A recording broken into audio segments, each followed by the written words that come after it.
Let's touch on the US, Rita. Inflation out of control there. You guys were both there recently. Talk to us about it.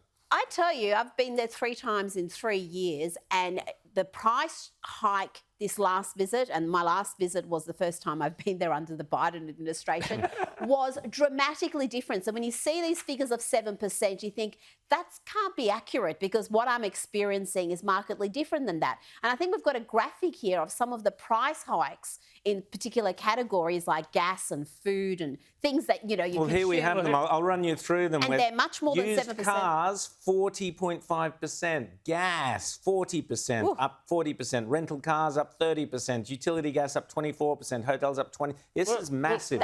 This was the number one issue. Bacon up 18%. Bacon up, yes. 18%. Sexy bacon's even more expensive. You know? But Rowan and Rita, the important thing here, though, is that these cost increases are very unevenly distributed. So while they're helping, you know, people with Wall Street portfolios do really, really well, people I spoke to when I was in the U.S., we were there around the same time, all said, you know, the real basic staple stuff, you know, your ground beef, all sorts of things like that, hugely expensive, doubling in price, and yet we have Joe Biden. I think we've got a grab of him. Listen to this grab of Joe Biden and what happens when Lester Holt, a normally friendly reporter at the normally friendly National Biden channel, National Broadcasting Corporation, has to say to him. Have a look at this. Back in July, you said inflation was going to be temporary. I think a lot of Americans are wondering what your definition of temporary is. Well, you're being a wise guy with me a little bit, and I understand that's your job. But look, at the time, what happened was let's look at the reasons for the inflation.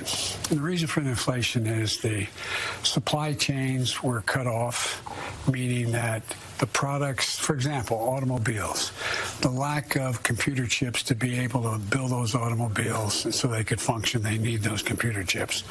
They were not available. So what happens? With the number of cars that were reduced, the new cars reduced, it made up at one point 1/3 the cost of inflation because the price of automobiles were up.